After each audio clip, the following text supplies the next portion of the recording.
Well, we don't know if a recession's coming, but a lot of analysts seem to think there is one. The question is, what would a recession and a drop in the stock market mean for your retirement account?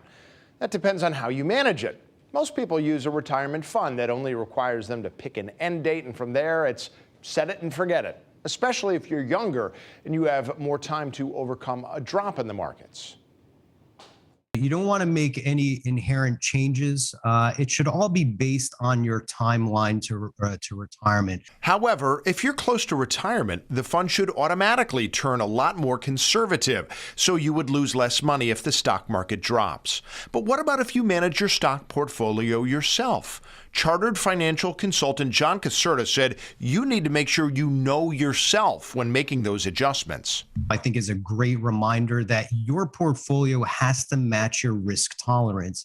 And studies have shown that people think they're a lot more risk tolerant than they really are. Another way to blunt any big drops in the stock market is to diversify your investments.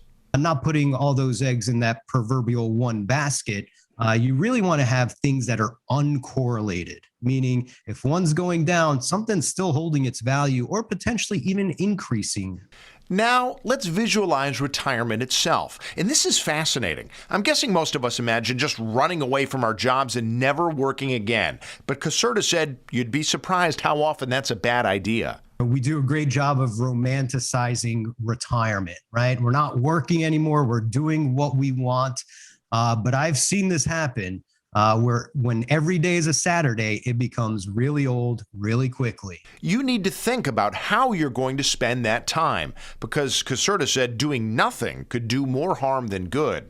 Study after study has shown that it could lead to a decline in physical and mental health. One idea is to start by trying to live off your expected retirement income for a few months before you retire to get a basic idea of your lifestyle. But if you plan on traveling, you'll need more money.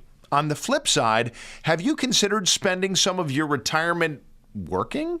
I do think a lot of people underestimate the desire to work in retirement. It's rare that I come across people that say, I'm not going to do anything at all.